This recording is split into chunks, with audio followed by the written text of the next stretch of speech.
सुंदरसं असं शब्दांनी मार्गदर्शन आपल्या जीवनामध्ये परत जे अधूर असेल ते पूर्ण करण्यासाठी आमचे आदरणीय सन्माननीय प्राध्यापक देवीदास घोडेस्वार सरांना मी विनंती करते की आपण आपल्या मार्गदर्शनाने आम्हाला अनुग्रहित करावे. घोडेस्वार सर.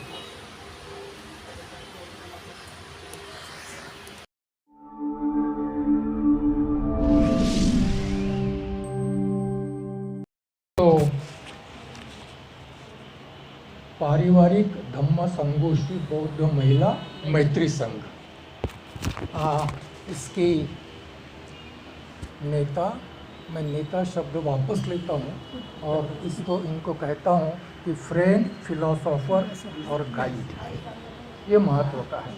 ये आप सब लोगों की मित्र हैं, आप सब लोगों की मित्र हैं, आप सब लोगों की मार्गदर्शक हैं और आप सब लोगों के विचारधारा से संयुक्त करने के लिए भी मार्गदर्शक हैं. तो ऐसे फ्रेंड, फिलोसोफर और गाइड के नेतृत्व में आप सब लोग, आप सब महिलाएं गए 37 साल से करीब 4 दशक हो गए हैं आप जुड़े हुए हैं. ये बड़ी ही दुर्लभ बात है.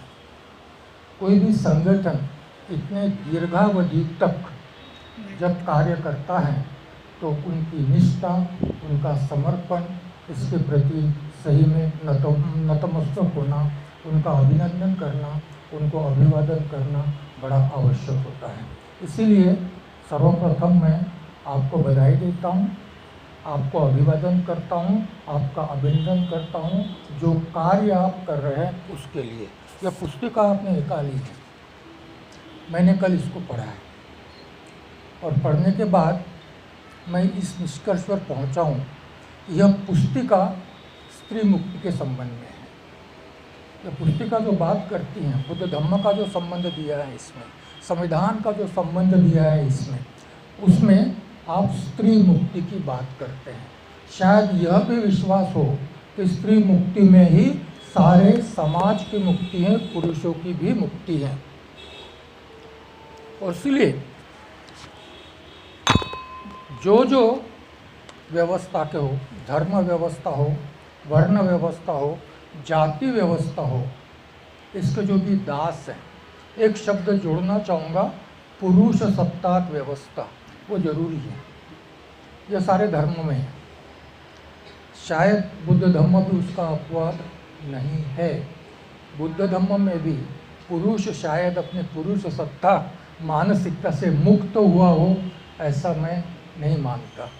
क्योंकि मैं दुनिया देखता हूँ, समझने का प्रयास करता हूँ, जानने का प्रयास करता हूँ और कहीं ना कहीं 21वीं शताब्दी में उसको अलग से इंटरप्रेट करने का प्रयास भी करता हूँ. तो इस प्रकार से यह पुस्तिका उन लोगों के लिए मार्गदर्शक हैं जो लोग स्त्री की मुक्ति के लिए कार्य करना चाहते हैं. पर्याय से सारे ही जो दास हैं, गुलाम हैं, उनकी मुक्ति के लिए कार्य करना चाहते हैं, उनके लिए मार्गदर्शक होगी.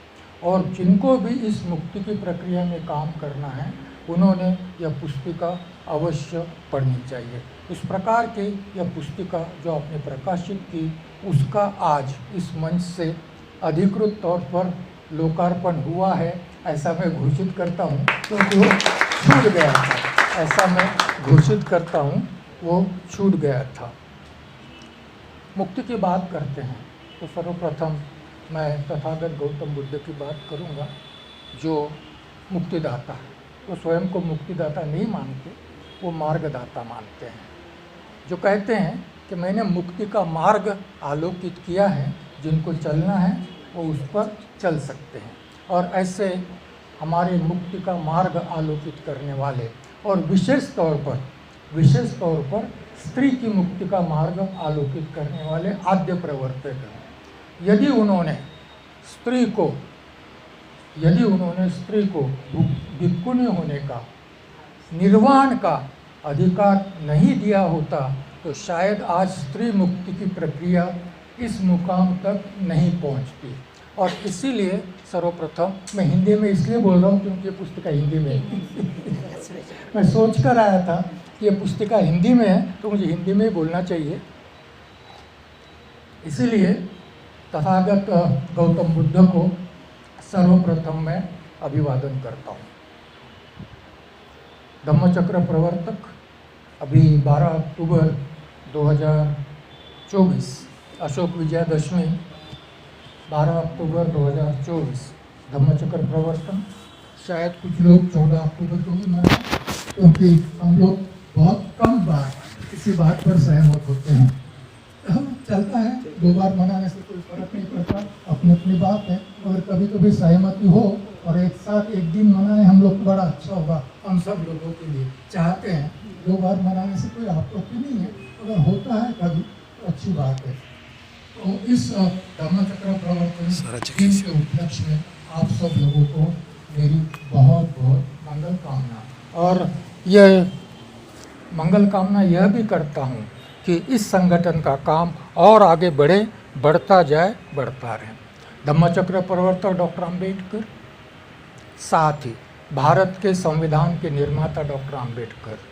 भारत का संविधान भी मानव की मुक्ति का प्रलेख है, स्त्री की मुक्ति का प्रलेख है, और इस प्रलेख के निर्माता को भी मैं आज के दिन विनम्र अभिवादन करता हूँ। यह संगठन पर्याय से बौद्ध समाज, ये संगठन बौद्ध समाज का प्रतीक है, बौद्ध समाज का प्रतिनिधित्व करता है। क्या है हमारी निष्ठा, क्या है हमारा समर्पण? हम धम्म के प्रति समर्पित हैं। क्यों धम्म के प्रति समर्पित हैं? यदि डॉक्टर बाबा साहब आम्बेडकर की मुक्ति की यात्रा का यदि अध्ययन करें, गुलामी से मुक्ति की यात्रा का यदि अध्ययन करें, तो डॉक्टर बाबा साहब आम्बेडकर का एक ही मिशन था कि हम धर्म व्यवस्था, वर्ण व्यवस्था, जाति व्यवस्था और पुरुष सत्ताक व्यवस्था, यह शब्द ध्यान में रखिए, पुरुष सत्ताक व्यवस्था, इन व्यवस्थाओं ने शूद्र, उस समय के अछूत, आज के अनुसूचित जाति जनजाति कहिए, और सर्वकालीन महिलाओं को गुलाम बनाया है। इस व्यवस्था की गुलामी से मुक्ति का धम्म तथागत गौतम बुद्ध ने दिया है, और इसीलिए उसके प्रति हम समर्पित हैं, उसके प्रति हम अपनी निष्ठा व्यक्त करते हैं। भारत का संविधान भी इसी प्रकार का प्रलेख है, जो हमारे मुक्ति की बात करता है। समानता, स्वतंत्रता, बंधुता और न्याय की बात करता है। वह इन सारे दासता से मुक्ति की बात करता है, और इसीलिए भारत के संविधान को भी मुक्ति का प्रलेख कहता है। और इसीलिए इस पुस्तक में धम्म के साथ साथ संविधान का उल्लेख किया गया है। बिना दोनों के प्रति निष्ठा व्यक्त किए, बिना दोनों के प्रति अपना समर्पण व्यक्त किए, हम लोग अपने मुक्ति के मार्ग की ओर अग्रसर नहीं हो सकते। ज्योतिबा फुले कहते हैं कि उन्होंने पहला स्कूल महिलाओं के लिए खोला। पहला स्कूल किसके लिए खोला? महिलाओं के लिए खोला। बाद में स्कूल उन्होंने अछूतों के लिए खोला, पहला स्कूल महिलाओं के लिए खोला। पहली उनकी विद्यार्थी ये कहिए सावित्रीबाई फुले थी। क्यों शुरुआत हुई महिला से? इसलिए शुरुआत हुई महिला से कि एक महिला पढ़ेगी तो परिवार पढ़ता है, परिवार पढ़ता है तो समाज पढ़ता है, परिवार पढ़ता है तो समाज पढ़ता है। इसमें 2 संदेश हैं। पहला संदेश ये है कि महिला पढ़ेगी तो परिवार पढ़ेगा, महिला फोकस है। दूसरी बात यह है कि परिवर्तन की प्रक्रिया स्वयं से शुरू होती है, बाहर से नहीं होती। शायद ज्योतिबा फुले जी से ये पूछा गया होगा, जब महिलाओं के लिए स्कूल निकालने वो गए तब पूछा गया होगा कि भाई इसको पढ़ाएगा कौन? तो ज्योतिबा फुले, भाई मैं ढूंढ लूँगा कोई टीचर। तो किसी ने उनको बोला ज़रूर होगा कि भाई दूसरों के घर से शुरुआत करोगे या अपने घर से शुरुआत करोगे, बोला होगा किसी ने। तो इसीलिए पहली शिक्षिका सावित्रीबाई बनी, क्योंकि परिवर्तन की प्रक्रिया, जिस परिवर्तन की बात हम लोग करते हैं, जिस समाज क्रांति की बात हम लोग करते हैं, जिस मुक्ति की बात हम लोग करते हैं, वह बात स्वयं से शुरू होती है। स्वयं में परिवर्तन करो तो समाज में परिवर्तन की प्रक्रिया गतिशील होती है। क्रांति की बात दो प्रकार से की जाती है, एक हिंसक क्रांति की बात होती है, दूसरी अहिंसक क्रांति की बात होती है।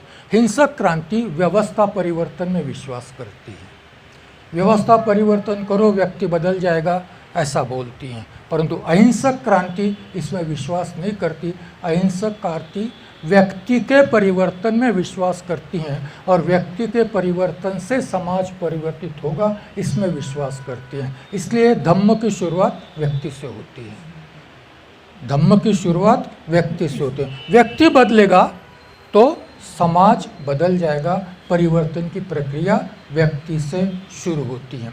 और इसीलिए यदि स्त्री मुक्ति की बात करनी है, स्त्री मुक्ति की बात करनी है तो उसका आरंभ भी परिवार से होना चाहिए, उसका आरंभ भी अपने परिवार से होना चाहिए। परिवार में स्त्री यदि मुक्त होती है, परिवार में स्त्री यदि मुक्त होती है तो समाज में स्त्री मुक्त हो जाएगी और सारे व्यवस्था में स्त्री की मुक्ति संभव हो सकेगी। और इसीलिए जैसे ज्योतिबा फुले ने शिक्षा का आरंभ महिला से किया, उसी प्रकार से हमें स्त्री मुक्ति का आरंभ भी महिला से करना पड़ेगा। महिला बदलेगी तो समाज बदलेगा, महिला बदलेगी तो सारी व्यवस्था में परिवर्तन संभव है।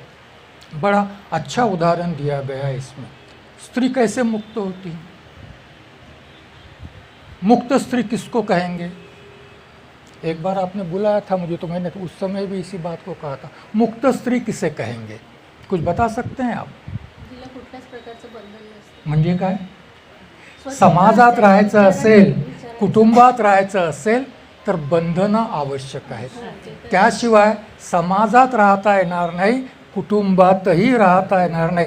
जर एकापेक्षा दोन माणसं जेव्हा एकत्र येतात तेव्हा त्यांचे परस्पर संबंध नियमित करण्याकरता नियमांची आवश्यकता असते, त्याच्याशिवाय होणार नाही। प्रत्येक जण म्हणलं की मी आपल्या आपल्या पद्धतीने वागतो तर मग कुटुंब समाज काही जिवंत राहणार नाही। स्त्री मुक्ती म्हणजे काय? कशाला म्हणणार आपण स्त्री मुक्ती? विचाराची स्वतंत्रता। बरोबर आहे, एक बाब। तर बाबासाहेब म्हणतात की पार्टनर पाहिजे। बाबासाहेब काय म्हणतात 1942? हाँ बोलो। हिंदी? अच्छा हाँ, अचानक मराठी में बात करने लग गया था मैं। तर स्त्री मुक्तीची जी संकल्पना आहे ती संकल्पना आपल्याला 21व्या शतकाच्या माध्यमातून बुद्ध आणि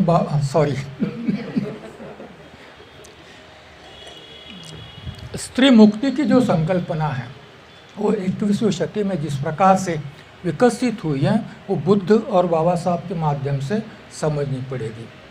बुद्ध के समय में स्त्री मुक्त थी, उसका उदाहरण है यशोधरा ने सिद्धार्थ को चुना था, सिद्धार्थ ने यशोधरा को नहीं चुना था।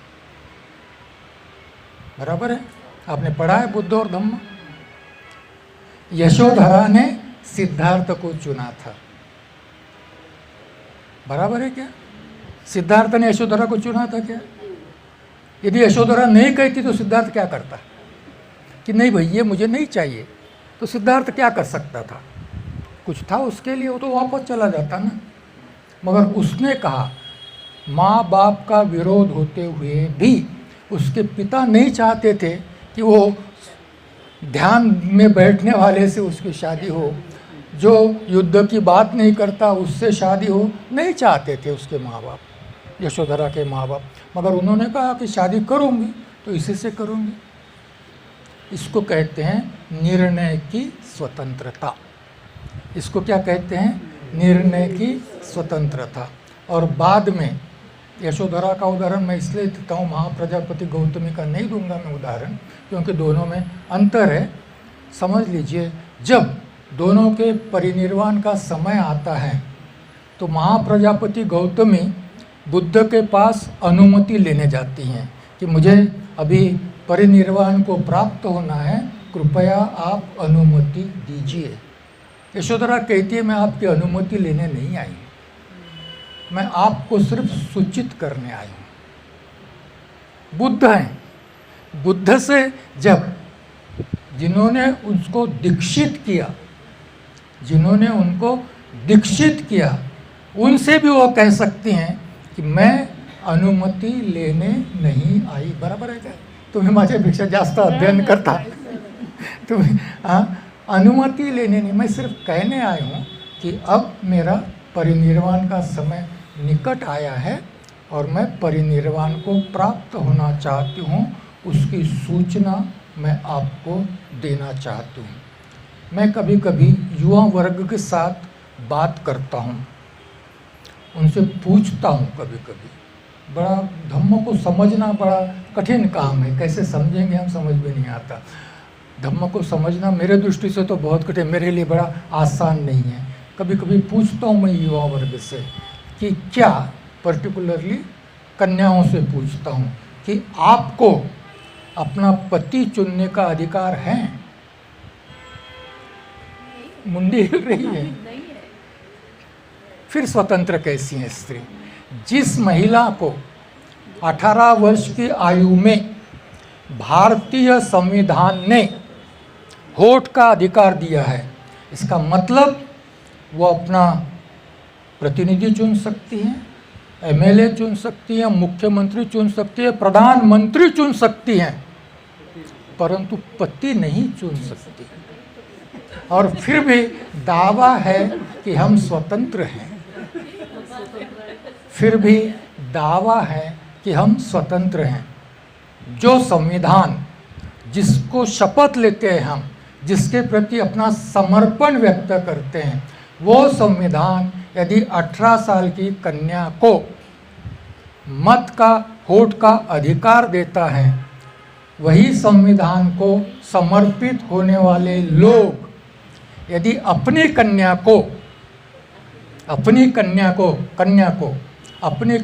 को यदि अपना पति चुनने का अधिकार नहीं देती, तो क्या कन्या स्वतंत्र है? उसी समय यदि पुत्र 18 साल का है, 20 साल का है, कमाई करता है, नौकरी धंधे से लगा है, नहीं लगा है, वो कहता है कि ये मेरी बीवी है, मेरी शादी हो गई है, आप क्या करोगे? क्या करोगे आप? क्या करोगे? कुछ नहीं करोगे. फिर भी आप बोलते हो स्त्री पुरुष समानता, हमारे परिवार बुद्ध के समाज. इसीलिए मैं पुरुष सत्ता की बात कर रहा था.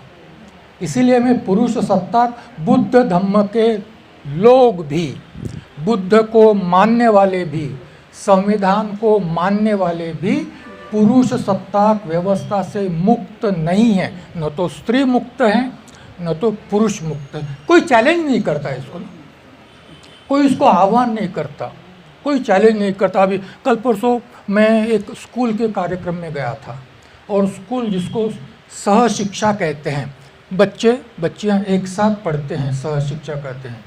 टीचर्स के, सारे टीचर्स की मीटिंग थी, करीब 40-50 टीचर्स एकत्रित थे, 100 करके स्कूल में मैं गया था भंडारा में. महिला टीचर एक बाजू, पुरुष टीचर दूसरे बाजू, बराबर है, बैठे हैं. तो इसका मतलब क्लास में भी लड़के एक बाजू, लड़कियां दूसरी बाजू बैठते होंगे. क्या इसको सह शिक्षा कहेंगे? कहा जाएगा? कह सकते हैं हम इसको सह शिक्षा. ये सह शिक्षा क्यों है भाई? और उन्होंने बातचीत करनी चाहिए, एक दूसरे से बोलना चाहिए, एक दूसरे को समझने का प्रयास करना चाहिए. नहीं करना, इसके लिए सह शिक्षा है कि नहीं तो लड़कियों के स्कूल अलग बनाओ, लड़कों के स्कूल अलग बनाओ. सह शिक्षा का मतलब क्या है? यदि टीचर ऐसे बैठते हैं और फिर जब चाय देने का वक्त आया तो पुरुष शिक्षक दूसरी बाजू बैठे थे, वो चाय देने वाला पहले उधर गया. किधर गया? पुरुषों की तरफ गया. ये इधर महिलाएं बैठी है पहले लाइन में, उनके तरफ चाय नहीं दी उसने. जिस स्कूल में ये वातावरण है, क्या वो स्कूल स्त्री पुरुष समानता का संदेश अपने विद्यार्थियों तक पहुंचा सकती है? पहुंचा सकती है. लगा है क्या? संविधान की उद्देशिका लगी है स्कूल में, बाबा साहब का फोटो लगा है स्कूल में, बुद्ध का वंदना होती है, महात्मा ज्योतिबा फुले को माला पहनाए बगैर कोई कार्यक्रम नहीं होता. तो इस तरह से और इसीलिए जब पूछते हैं कि भाई ये आएगा कैसे, तो ये परिवार से आता है। आएगा कैसे? ये परिवार से आता है। परिवार से इसलिए आता है कि जब तक परिवार बेटा और बेटी को समान व्यवहार नहीं करेगा, तब तक आगे चलकर वो समानता प्रस्थापित नहीं हो सकती। तब तक वह समानता प्रस्थापित नहीं हो सकती। संविधान आपने पढ़ा, समान व्यवहार का मतलब क्या होता है? यदि बेटी को आप खाना पकाना सिखाते हो तो बेटे को क्यों नहीं सिखाते? सही बात है। इसको अपवाद कहते हैं, जिससे नियम सिद्ध होता है। सोशल साइंस में अपवाद से नियम सिद्ध होता है। कुछ परिवार है, अब जरूरी भी हो रहा है, कर रहे हैं, शायद मजबूरी है या नहीं है मालूम नहीं। यदि पति काम पर जाता है, पत्नी काम पर जाती हैं, तो पति को बच्चे भी संभालने पड़ते हैं, कभी कभी करना पड़ता है काम, मजबूरी है या नहीं मालूम नहीं। परंतु कितने परिवार ऐसे हैं जो दावा करते हैं कि बेटा और बेटी दोनों को हम समान व्यवहार करते हैं। अभी मैं 21वीं सदी की बात कर रहा था, आपको मैं बहुत आगे ले जा रहा हूँ। 21वीं सदी की बात कर रहा था। 21वीं सदी जब स्त्री पुरुष समानता की बात करती हैं तो दो शब्दों का प्रयोग किया जाता है। एक को सेक्स डिस्क्रिमिनेशन कहते हैं और दूसरे को जेंडर डिस्क्रिमिनेशन कहते हैं। सेक्स मतलब लिंग। लिंग असमानता प्रकृति की देन है। आप स्त्री हो, लिंग, मैं पुरुष हूँ। लिंग असमानता यह प्रकृति की देन है, इसको कोई नहीं बदल सकता। हम समान नहीं हो सकते इसको। और इसके आधार पर आपके शारीरिक कुछ फंक्शन से, मेरे शारीरिक कुछ फंक्शन से, उसको हम बदल नहीं सकते। यह असंभव है, वो तो जिसके उसके फंक्शन है।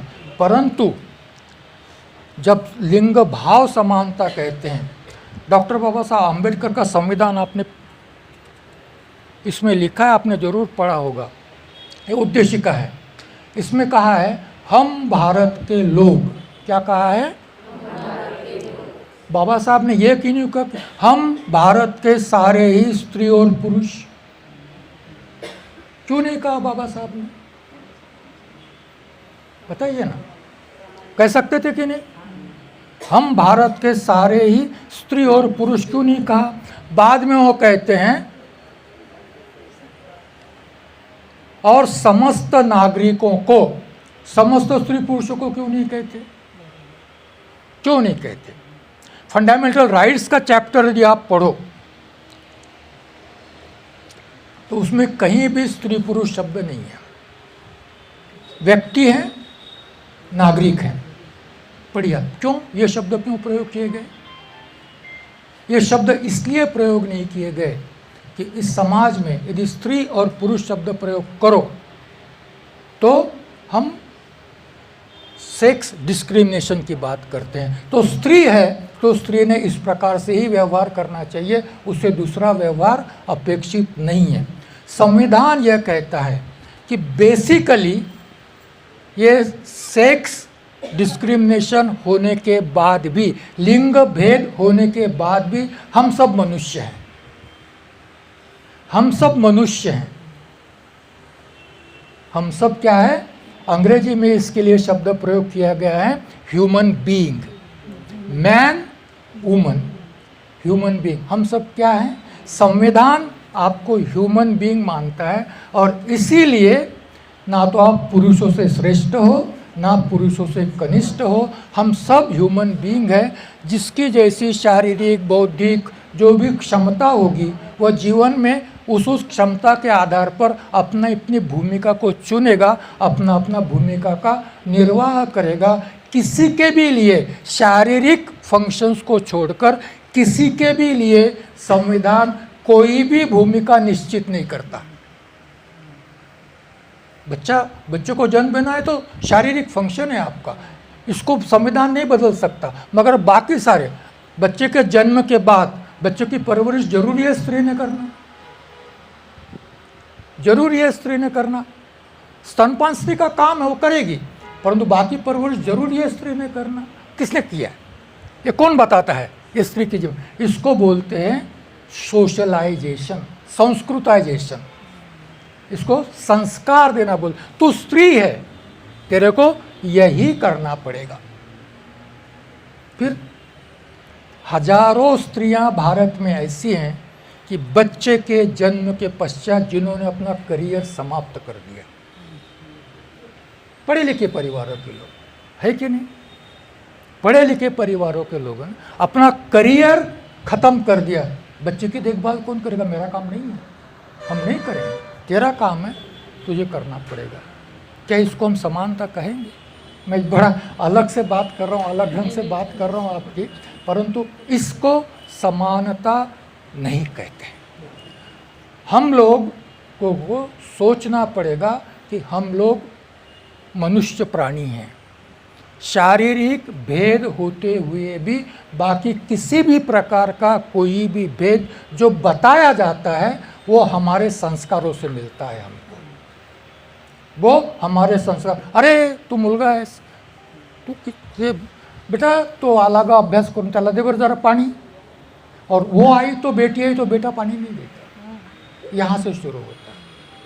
आप सोचिए इस बात को, तो बड़े गंभीरता से सोचने की बात है। आप इस बात को सोचिए, और जब तक हम अपने आप को, डॉक्टर बाबा साहब अम्बेडकर आपने लिखा है अपने किताब में 42 में, वो पति पत्नी शब्द नहीं प्रयोग करते। आहे का तिथे पती पत्नी? वहाँ आहे क्या? उदाहरण देण्यासाठी हाँ. टाकलेलं आहे. हाँ. नहीं, बाबा साहब पति पत्नी शब्द प्रयोग नहीं करते ना। बाबा साहब कहते हैं कि बोलो उसको कि आई एम योर पार्टनर, मैं आपकी पार्टनर हूँ, आपकी दासी नहीं हूँ।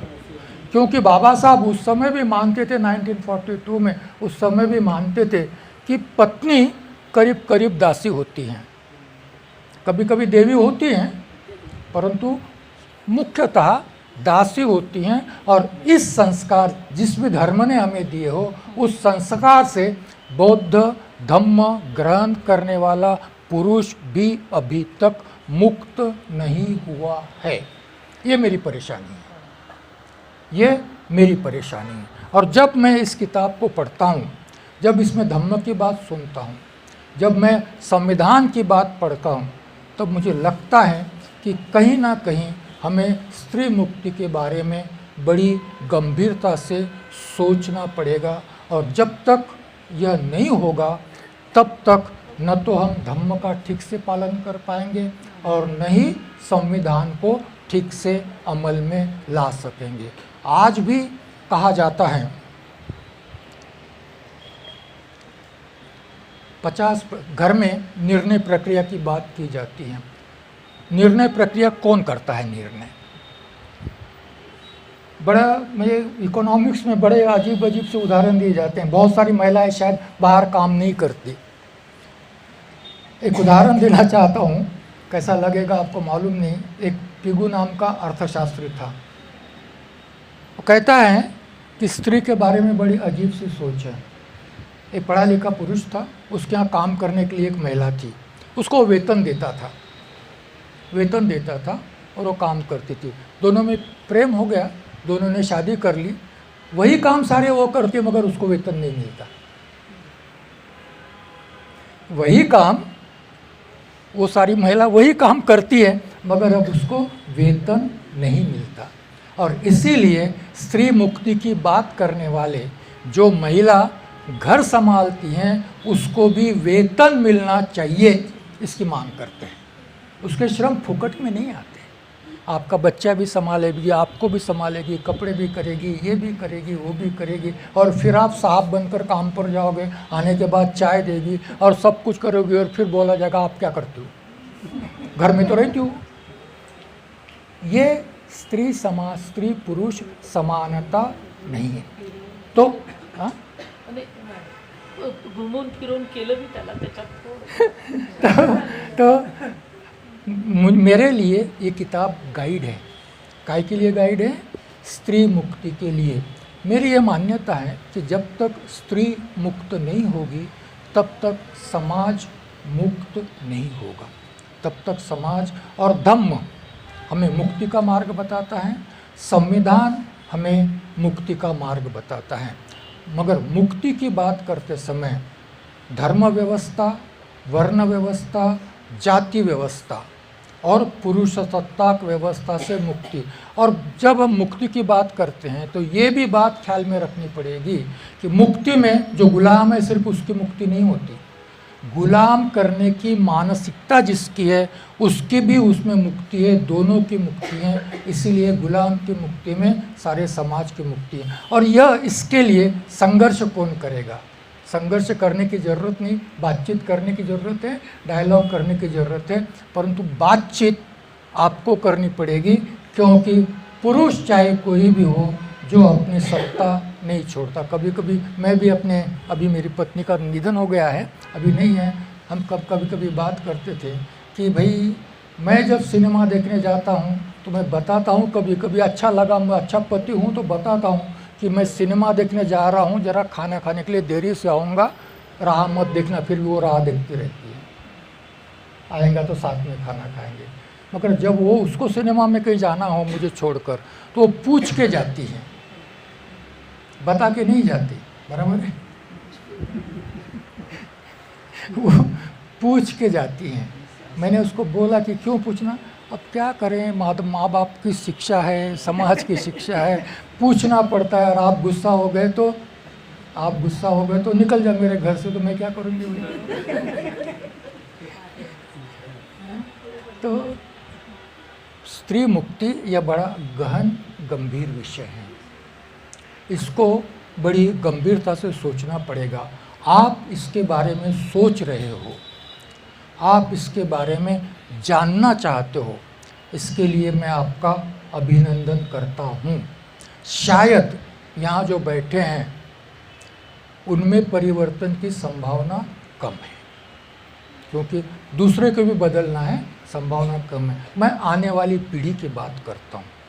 आने वाली पीढ़ी, हमारी जो यंग जनरेशन है, वो यंग जनरेशन, कन्या हो या पुत्र हो, हमारी यंग जनरेशन यदि इस समाज में, इस व्यवस्था में, इस दुनिया में यदि सर ऊंचा करकर धम्म को लेकर और बाबा साहब को लेकर यदि आगे बढ़ना चाहते हैं तो उनमें इस प्रकार का मूल्य परिवर्तन आवश्यक है, जो कह सके कि ये बुद्ध की देन है, ये बुद्ध की देन है, ये बाबा साहब की देन है। आज भी स्कूल में बच्चों को पूछा गया, भाई तेरे में और मेरे में फ़र्क क्या है, तो क्या बताएगा वो?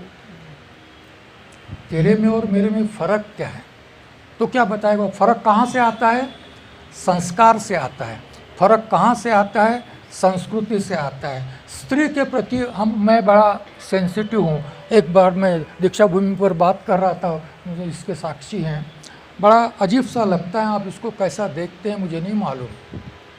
अंबानी के बेटे का विवाह हुआ, आपने देखा, टीवी पर देखा होगा, पेपर में पढ़ा होगा, बहुत धूमधाम से हुआ ना, कितना करोड़ रुपया खर्चा किया, बराबर है। हमारे समाज में, बुद्ध समाज में जो भी अंबानी हैं अपने अपने ढंग से इसी प्रकार से खर्च करते हैं, इसी प्रकार से खर्च करते कि नहीं करते, जितना संभव हो उतना बड़ा नहीं करते होंगे, मगर उसने 1000 करोड़ खर्च किया तो ये 20-25 लाख तो आराम से शादी ब्याह में खर्च करते हैं। अंबानी की मानसिकता है कि नहीं है? अंबानी की मानसिकता है। मैं सच पढ़ रहा था, मेरा ख्याल है कि 15 अप्रैल 1948 को डॉक्टर बाबा साहब आम्बेडकर का दूसरा विवाह हुआ था। 15 अप्रैल 1948 को माई साहब के साथ में उन्होंने शादी की। हाँ, शारदा कबीर से शादी की, माई साहब से शादी की, और वो रजिस्टर मैरिज था, रजिस्टर मैरिज था। यदि वो चाहते तो आधी संविधान सभा तो उनके शादी में जरूर उपस्थित रह सकती थी, और प्रधानमंत्री सहित सारा ही मंत्रिमंडल उनके शादी में अवश्य आ सकता था, नहीं किया। फिर हमारा आदर्श अंबानी है कि बाबा साहब है? हाँ, बाबा साहब है? मुझे तो नहीं लगता, किसी की शादी में तो मुझे बाबा साहब दिखते ही नहीं, अंबानी दिखता है। किसी की शादी में मुझे बाबा साहब तो दिखते ही नहीं, अंबानी दिखते हैं। बाबा साहब की फोटो रहती है। हाँ, बराबर है, बराबर है। ये तो हाँ, तो हम जो भी करते हैं बाबा साहब को साक्षी रखकर अंबानी को फॉलो करते हैं। किसको साक्षी रखकर? बाबा साहब को, बुद्ध को साक्षी रखकर हम फॉलो किसको करते हैं? अंबानी को फॉलो करते हैं। इसका विरोध कौन करेगा?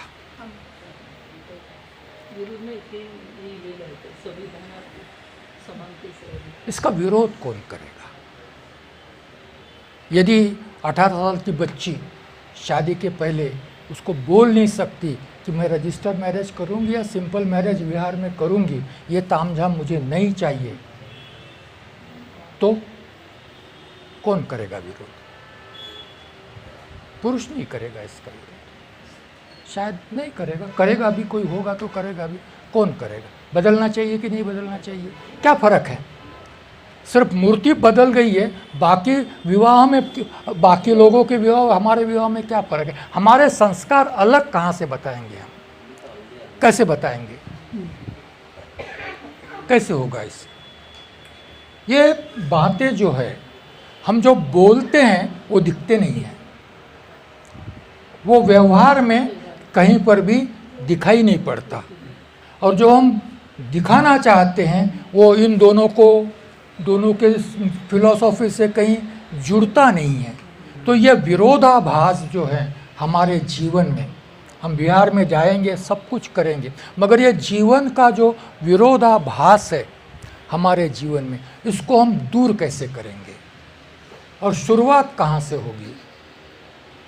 शुरुआत कहाँ से होगी? शुरुआत, जैसा मैंने कहा कि शुरुआत अपने से होती है, और यह अपने से होने वाली शुरुआत, यदि हम बाबा साहब को मानते हैं, यदि हम बुद्ध को मानते हैं, तो हम एक प्रकार से सत्सद विवेक बुद्धि को भी मानते हैं। बाबा साहब ने अनुच्छेद 25 में कहा है, जिसका उल्लेख यहाँ है या नहीं मुझे मालूम नहीं, सत्सद विवेक बुद्धि की स्वतंत्रता। क्या कहा है बाबा साहब ने? यह इनसे बहुत करीब का विषय है। जहाँ सत्सद विवेक बुद्धि है वहाँ अंधश्रद्धा नहीं होती। तो इनका मिशन हम पॉजिटिवली रखना चाहेंगे कि हम सत्सद विवेक बुद्धि की स्वतंत्रता का प्रचार प्रसार करते हैं। बराबर है? आपका मिशन यदि पॉजिटिवली रखना हो तो क्या रखना पड़ेगा? हम सत्सद विवेक बुद्धि की स्वतंत्रता का प्रचार। इसका मतलब क्या होता है? इसका मतलब हर चीज़ पर सवाल खड़ा करना कि ऐसा क्यों करना चाहिए इतना खर्च, क्यों करना चाहिए इतना खर्च, क्यों करना चाहिए, क्यों मैंने पैर छूना चाहिए? अभी छूते हैं नहीं छूते मुझे मालूम नहीं, मगर वो माला डालता है तब भी पैर छूते हैं, और वो माला डालते हैं तब भी पैर छूती हैं। तो फिर ये समानता कैसे हो गई? छुआ है तो बाबा साहब बोलते दोनों ने छूना चाहिए। एक ही नियम, यदि हम पार्टनर है तो दोनों के लिए अलग अलग नियम क्यों?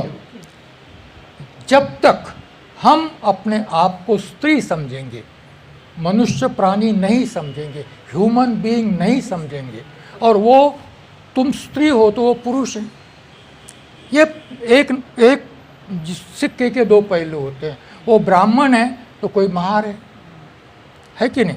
यदि महार ना रहे तो ब्राह्मण कैसे रहेगा? यदि स्त्री ना रहे तो पुरुष कैसे रहेगा? तो कहना पड़ेगा कि शारीरिक भेद हमारा है, परंतु हम मनुष्य प्राणी हैं, मेरे साथ व्यवहार करना है तो अन्य लोगों के साथ जैसा व्यवहार करते हो उसी प्रकार का व्यवहार मेरे साथ करना पड़ेगा। मैं भी उतनी ही क्वालिफाइड हूँ, उतनी ही सक्षम हूँ जितने आप हो, उतनी ही सक्षम हूँ। और इसीलिए परिवार दोनों का है, परिवार चलाना है तो परिवार की निर्णय प्रक्रिया में हम दोनों निर्णय लेंगे, एक का निर्णय नहीं होगा। इससे क्या होगा? इससे समानता अगली पीढ़ी में जाएंगी। बच्चे हमसे सीखते हैं।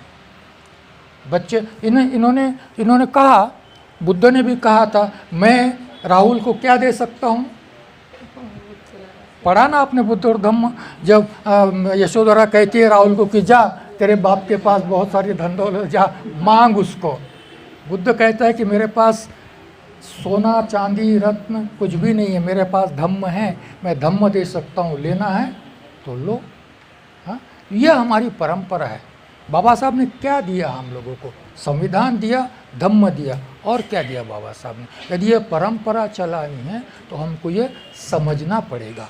और इस प्रकार से स्त्री मुक्ति की ओर देखें तो समाज में परिवर्तन आएगा, भावी पीढ़ी अधिक सम्मान से जी सकेगी। इसका मतलब है हम एक नई संस्कृति का निर्माण करना चाहते हैं। इसका मतलब है हम एक नई संस्कृति का निर्माण करना चाहते हैं। शायद यह मार्गदर्शक पुस्तिका स्त्री मुक्ति के लिए, नई संस्कृति की निर्माण के लिए 21वीं शती में बुद्ध के धम्म को नए से व्याख्यायित करने के लिए, 21वीं शती में संविधान को नए से व्याख्यायित करने के लिए हमें सहायता करेगी। मैं अनेक जगह पर जाता हूँ, मैं बात करता हूँ, नए पीढ़ी से बात करता हूँ, बोलता है भाई बाबा साहब ने ये कहा है, तो बोलता है मेरे लैपटॉप पर है, मेरे कंप्यूटर पर, मेरे मोबाइल में आपके बोलने की ज़रूरत क्या है? 50 साल पहले, 70 साल पहले बाबा साहब ने जो कहा है वही आप बोलना चाहते हो, तो मैं पढ़ लूँगा, मैं समझने का प्रयास करूँगा।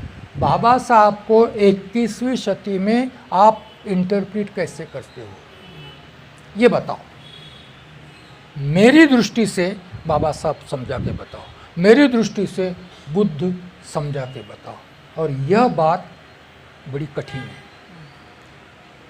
यह बात बड़ी कठिन है। नई पीढ़ी को समझाना बड़ी कठिन है, जबकि बाहर का माहौल सारा ही इस सारे चीज़ों से विपरीत है। बाहर का माहौल अधिक उपभोक्तावादी है और अधिक धर्मवादी हो रहा है। ऐसे सिचुएशन में जब तक हम अपने पीढ़ी को सही संस्कार नहीं देंगे, तब तक शायद हम धम्म और संविधान को आगे नहीं ले जा पाएंगे। इस परिप्रेक्ष्य में इस पुस्तिका का महत्व जानने का प्रयास कीजिए, समझने का प्रयास कीजिए। कुछ प्रश्न हो आपस में बातचीत कीजिए, कुछ विचार हो। अभी मैंने धम्मघोष के लिए एक लेख लिखा, जैसा मैंने कहा कि 14 अक्टूबर या 12 अक्टूबर दोनों समय लोग जाएंगे। ऐसे जब विवाद होते हैं, इस समाज में ऐसे एक यंत्रणा होनी चाहिए जो यंत्रणा इस प्रकार की बातों को सुलझाने के लिए हमें सहायता करे। आपका संगठन है, बुद्ध बोलते हैं कि संगीति की बात करते हैं। जब सब लोग एकत्रित बैठे, धम्म का उत्तराधिकारी कौन? धम्म। इस संघ का उत्तराधिकारी कौन? संघ। इस संघ का उत्तराधिकारी कौन? संघ।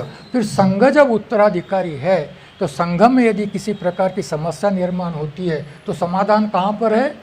संघ में। क्या करना पड़ेगा? सबको बैठना पड़ेगा, सबको विचार विनिमय करना पड़ेगा। संभव हो तो सर्वसहमति से, नहीं हो तो बहुमत से निर्णय लेना पड़ेगा। मगर एक बात ध्यान में रखनी पड़ेगी, जो लोकतंत्र, मैं हमेशा बोलता हूँ कि लोकतंत्र के प्रथम उद्गाता भगवान गौतम बुद्ध है। डॉक्टर अंबेडकर कहते हैं कि मैंने लोकतंत्र भगवान बुद्ध के संघ से लिया है। डॉक्टर अंबेडकर कहते हैं मैंने लोकतंत्र फॉरेन से नहीं लिया, उनसे कहते हैं। लोकतंत्र की एक ही बात है जो सबसे महत्वपूर्ण है। यदि संघ में निर्णय लेना है तो बहुमत का निर्णय लेने के बाद वो सबका निर्णय होगा, उसको कार्यान्वित करने की जिम्मेदारी सबकी होगी, तो डेमोक्रेसी है। नहीं तो मैं तो असहमत हूँ, मैं साथ में नहीं आऊँगी, तो संगठन कभी भी टिकेगा नहीं, जिंदा नहीं रहेगा। 37 साल से आप काम कर रहे हो, ज़रूर बहुत अच्छा काम कर रहे हो, इसीलिए साथ में हो। आपकी प्रेरणा बहुत अच्छी है, इसीलिए आप साथ में काम कर रहे हो। आपके निष्ठा समर्पण के लिए मैं आपको फिर से अभिवादन करता हूँ। परंतु बुद्ध ने जो संघ का सिद्धांत दिया है, डॉक्टर अंबेडकर ने जो डेमोक्रेसी का सिद्धांत दिया है, यदि उसको सही ढंग से आप फॉलो करें, परिवार में, घर में, परिवार में, कभी कभी भारत, डॉक्टर अंबेडकर कहते हैं ना कि बुद्ध ने तो डेमोक्रेसी दी है। मेरे पास बहुत सारे ऐसे निगेटिव बातें आती है कभी कभी। बुद्ध ने डेमोक्रेसी दी है, जिस घर में डेमोक्रेसी नहीं है उस देश में डेमोक्रेसी कहाँ से आएगी? जिस पॉलिटिकल पार्टी में डेमोक्रेसी नहीं है, उस देश में डेमोक्रेसी कहाँ से आएगी? कहाँ से आएगी? नहीं आ सकती ना। देश में तो चाहिए मगर घर में नहीं चाहिए। कभी कभी कहते हैं बाबा साहब पैदा तो होना चाहिए मगर पड़ोस में होना चाहिए। मेरे घर में इंजीनियर चाहिए, डॉक्टर चाहिए, बाबा साहब नहीं चाहिए। क्या करेगा? बाबा साहब का पैदा होना मतलब घर में भीख का कटोरा लेना हो, दर्द वो कुछ कमाएगा वो जमा नहीं, समाज में लग जाएगा, क्या होगा? तो ये बात नहीं चलेगी। हमको इस बात के लिए गंभीरता से सोचना पड़ेगा। संगठन भी कायम रखना है, संगठन को आगे बढ़ाना है, संगठन को बांधना है। आप जो भी काम कर रहे हो 35 साल से, 23 से मैं कल बात कर रहा था, उनका 3 पीढ़ियाँ इसके साथ जुड़ी हुई है। बड़ी बड़ी महत्व की बात है। 3 पीढ़ियाँ जुड़ी हुई मतलब आपका विचार, संघ का विचार, बुद्ध का विचार, बाबा साहब का विचार एक पीढ़ी से दूसरी पीढ़ी तक आ रहा है, दूसरे पीढ़ी से तीसरी पीढ़ी तक आ रहा है। यह जो निरंतरता है, यह निरंतरता आपका संगठन चिरंतन रहने की गारंटी है। आपका संगठन चिरंतन रहने की गारंटी है, बने रहने की गारंटी है। संगठन जिंदा रखने के लिए 2 बातों की ज़रूरत होती है। पहली बात तो हम जिस दर्शन पर, जिस फिलॉसॉफी पर विश्वास करते हैं, वो फिलॉसॉफी का प्रति अपना समर्पण, वो है बाबा साहब की फिलॉसॉफी और गौतम बुद्ध की फिलॉसॉफी। दूसरी बात, उस फिलॉसॉफी के आधार पर हम एक पीढ़ी से दूसरी पीढ़ी तक जब उस फिलॉसॉफी को देते हैं तो उस संगठन को, उस समाज को कभी भी क्षय नहीं होता, कभी भी उस समाज का अंत नहीं होता।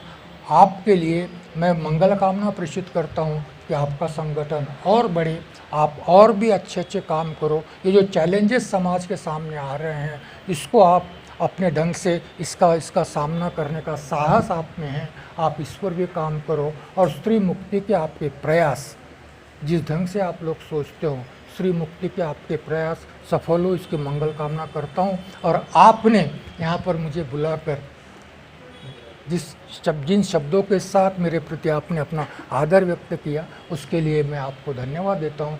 इन शब्दों का मैं आदी नहीं हूँ, ये शब्द मुझे अच्छे नहीं लगते, जो शब्द अच्छे नहीं लगते मुझे, परंतु आपने कहा, मैंने उसको सुन लिया। धन्यवाद।